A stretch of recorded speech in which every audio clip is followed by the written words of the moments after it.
Hello and welcome to Pred Educare. आज हम हमारा पाइथन का कोर्स कंटिन्यू कर रहे हैं और आज के लेक्चर में हम सीखने वाले हैं अबाउट हमारा next data type which is bullions. Bullions क्या होते हैं? बुलियंस बेसिकली हमें दो वैल्यूज रिप्रेजेंट करते हैं, इधर ट्रू या फिर फॉल्स। यानी अगर हम हमारी कोई भी स्टेटमेंट देते हैं तो इधर ट्रू हो सकती है स्टेटमेंट या फिर फॉल्स हो सकती है, करेक्ट। तो हर एक स्टेटमेंट को रिप्रेजेंटेशन की वैल्यूज ओनली दो होती है, दैट इज ट्रू और फॉल्स। तो इस तरह से प्रोग्रामिंग में अगर आप कोई एक्सप्रेशंस भी देखें तो वो इधर ट्रू हो सकते हैं या फिर फॉल्स हो सकते हैं।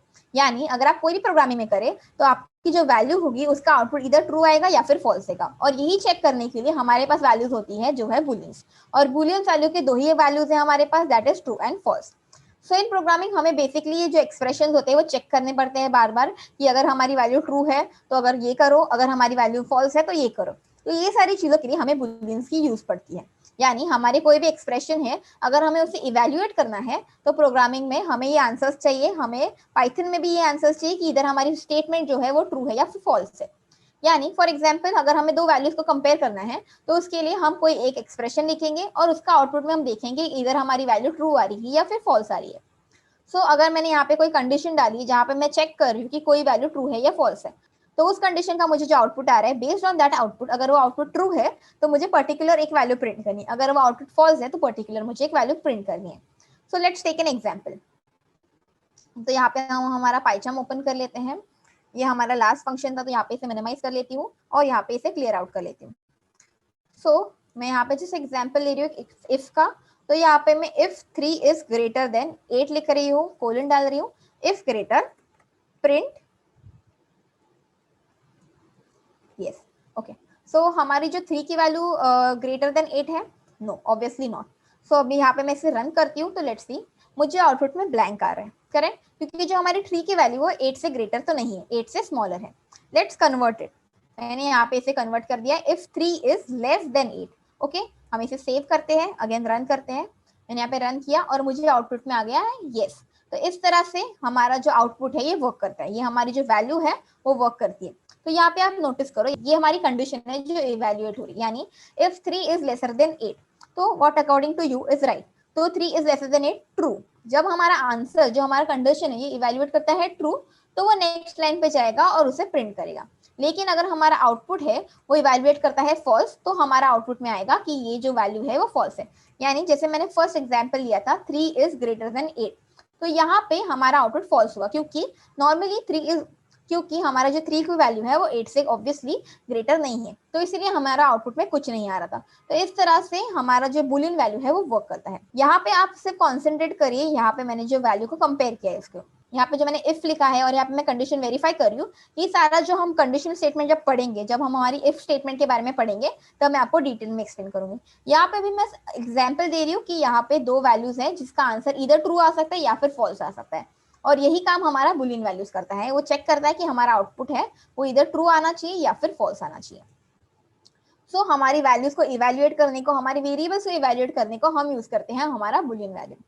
सिमिलरली हमारे पास एक ऑप्शन है जहाँ पे हमारा बुलियन फंक्शन है, जो हमारा बुल फंक्शन है ये अलाउ करता है हमारी वैल्यूज एंड वेरिएबल्स को इवेल्युएट करने को। इन रिटर्न हमें आउटपुट में देगा ट्रू है या फिर फॉल्स है। So let's try. तो यहाँ पे मैं इसे क्लियर आउट कर लेती हूँ। यहाँ पे मैं एक वेरिएबल ले लेती हूँ x इज इक्वल्स टू, और यहाँ पे मैं वैल्यू देती हूँ 100। ओके, यहाँ पे मैं बुलियन फंक्शन कॉल कर रही हूँ, तो बुल फंक्शन है हमारे बुलियन फंक्शन का नाम। तो यहाँ पे मैंने बुलियन फंक्शन को कॉल किया है, तो पहले मुझे लिखना पड़ेगा x, यहाँ पे मैं प्रिंट में लिखती हूँ इसे। तो हमने यहाँ पे प्रिंट लिखा है, हमने हमारे फंक्शन को पहले प्रिंट करना है। तो यहाँ पे मैंने अपने फंक्शन को प्रिंट किया, यहाँ पे मुझे 100 की वैल्यू आ गई। Let's take bool function now. तो यहाँ पे मैंने लिखा बुल और मैंने यहाँ पे इसे रन किया। तो यू सी मुझे आउटपुट में क्या आया, ट्रू। क्यों ट्रू आया? क्योंकि जो भी वैल्यू है वो ट्रू वैल्यू है, 100 की जो भी वैल्यू है ट्रू वैल्यू है। अब ये जो बुल फंक्शन है वो कैसे वर्क करता है? जो हमारा बुल फंक्शन है नॉर्मली आपको हर एक वैल्यू के लिए ट्रू आंसर ही देगा, क्योंकि अगर इसमें कुछ भी कंटेंट है तो वो उसे ट्रू देगा। इसका मतलब क्या है? यानी आपके वेरिएबल के अंदर कोई वैल्यू है तो इसका मतलब वो ट्रू देगा। आपकी अगर आपने आपके वेरिएबल के अंदर कोई फ्लोट वैल्यू डाल दी, ठीक है, यहाँ पे मैंने फ्लोट वैल्यू डाल दी है और मैंने इसे रन किया तो भी मुझे आउटपुट में ट्रू आएगा। सिमिलरली यहाँ पे मैंने अगर इसको कोई स्ट्रिंग ले लिया है, तो यहाँ पे मैंने एक स्ट्रिंग लिखा है दिस इज स्ट्रिंग, और यहाँ पे प्रिंट में मैं लिख रही हूँ, बुल फंक्शन को कॉल कर रही हूँ और बुल फंक्शन के अंदर मैं यहाँ पे वैल्यू दे रही हूँ हमारे स्ट्रिंग की। तो यहाँ पे मैंने वापस से हमारा एक्स वेरिएबल को कॉल आउट किया है और यहाँ पे मैंने इसे रन किया, तो यू सी मुझे आउटपुट में फिर भी ट्रू आ रहा है। सो एवरी वैल्यू मैं लेती हूँ, ये बुल फंक्शन मुझे आउटपुट में देगा ट्रू। लेकिन अगर हमें कोई वैल्यू देखनी है जो फॉल्स होगी, तो इसके लिए हम हमारी एम्प्टी स्ट्रिंग दे सकते हैं।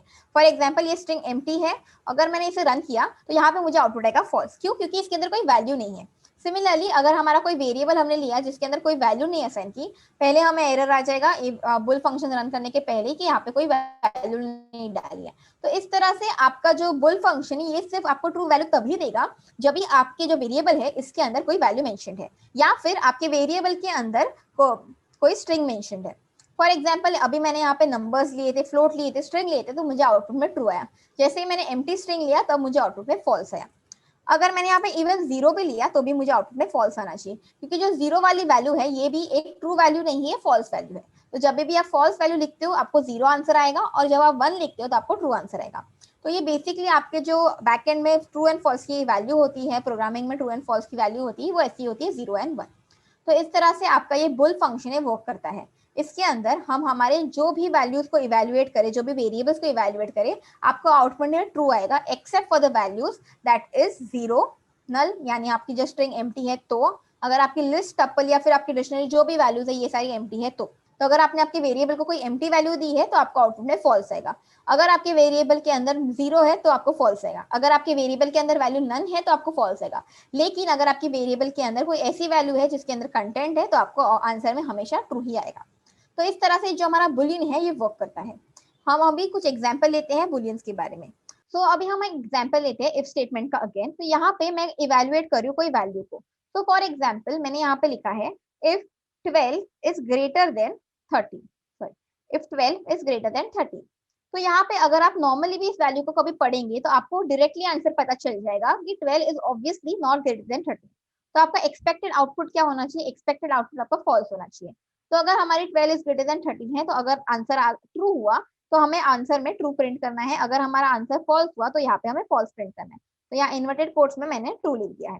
तो इस तरह से हमारा जो फंक्शन है ये वर्क करता है। तो इस तरह से आपका जो बुलियन वैल्यू है वो तभी प्रिंट होगा, आपका जो आउटपुट है तभी प्रिंट होगा जब भी आपकी जो कंडीशन स्टेटमेंट है वो ट्रू आएगी।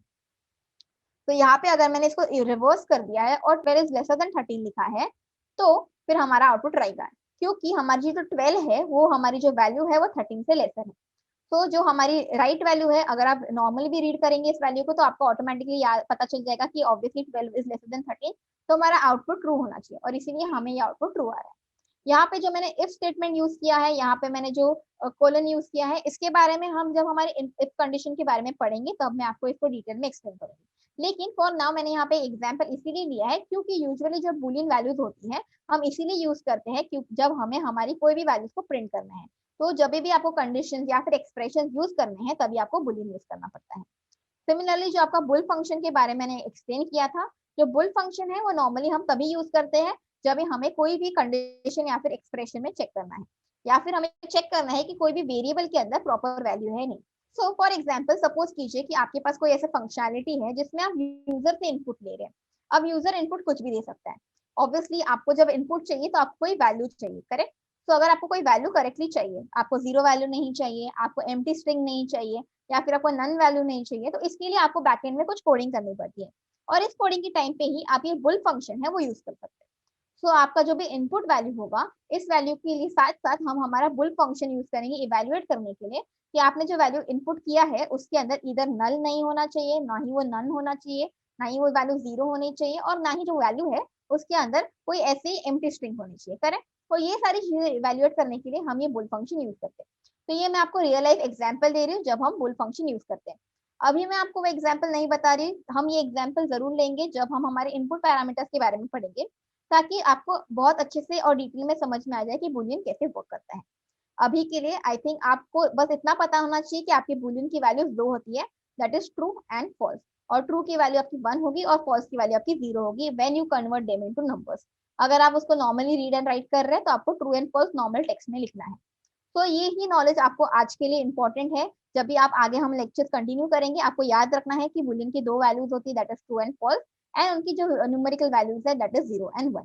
तो ये वैल्यूज आपको याद रखनी है जब भी हम हमारे नेक्स्ट लेक्चर में बढ़ेंगे, और हम अभी ऐसे कंडीशनल स्टेटमेंट या फिर इनपुट पैरामीटर ये सारे टॉपिक्स में बढ़ेंगे, तो ये सारी जो वैल्यूज है आपके लिए बहुत इंपॉर्टेंट रहेगी और आपको ये सारे टॉपिक्स सभी याद होने चाहिए। ये अभी हम बेसिक से सीख रहे हैं, तो बेसिक में आपको बस इतना ही याद रखना है कि आपके बुलियंस के अंदर 2 वैल्यूज होती है। सो आई होप बुलियंस कैसे वर्क करता है और बुलियंस की जो वैल्यूज है वो आपको समझ में आई होंगी। साथ ही में जो बुल फंक्शन है वो कैसे वर्क करता है वो आपको समझ में आ गया होगा। So we will continue with next lecture. कल और एक डेटा टाइप के बारे में पढ़ेंगे और समझेंगे कि पाइथन के अंदर और कितने डेटा टाइप्स है जो हमें समझ रहे हैं। आई होप जो आज मैंने आपको लेक्चर सिखाया वो आप प्रैक्टिस करेंगे and we will meet again हमारे नेक्स्ट लेक्चर में कल, और सीखेंगे कंटिन्यूसली सीखेंगे हमारे पाइथन के डेटा टाइप के बारे में। Thank you very much.